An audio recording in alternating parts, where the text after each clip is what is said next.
Grotte des Aigles, 15 août 1795. Ô Christ, j'ai comme toi sué mon agonie dans ces 3 doubles nuits d'horreur et d'insomnie. Ah, pourquoi cette voix dans mon Gethsémani ne me dit-elle pas aussi « Tout est fini ». Après avoir vécu 2 ans du pain de vie, de l'amour débordant que ton ciel nous envie, pourrais-je vivre en bas de ce fiel mêlé d'eau? Pourrais-je y passer supporter le fardeau? Suivre jour après jour, sans rêver, sans attendre, ce que chacun d'eux rêve et nul ne doit me rendre. Et chaque soir, marchant sans but dans mon chemin, me dire « Rien ici, rien là-bas, rien demain ». Ma vie est un sépulcre où Dieu même condamne le souvenir, semblable à la lampe profane, qui ne doit plus brûler dans la peine un tombeau. Cœur mort, il faut encore éteindre ton flambeau.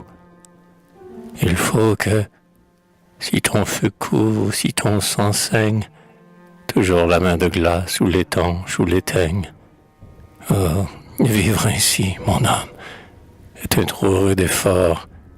Pourquoi me réveiller, mon Dieu? La mort. La mort. La mort. Oui, si j'étais encore homme, peut-être. Pardonnez. J'oubliais, mon Dieu, que je suis prêtre.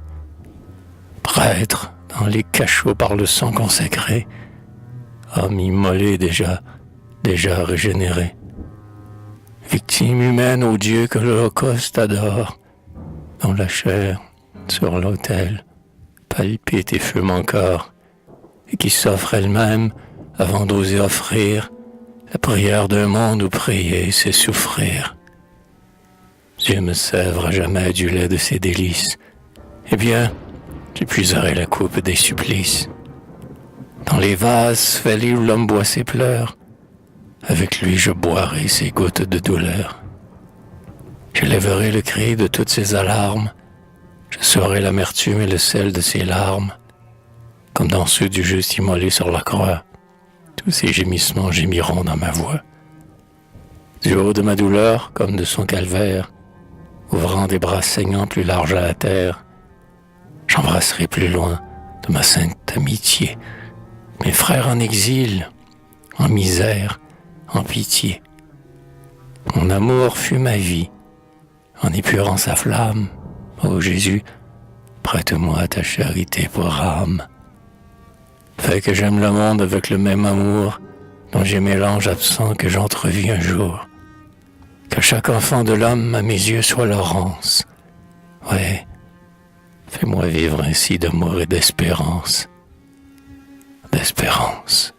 Oh mon Dieu, vous ne condamnez pas cette 2 gouttes de l'eau du ciel tombée en bas, que l'on boit dans sa main sans s'arrêter pour boire. Mon espérance à moi, mon Dieu, c'est ma mémoire.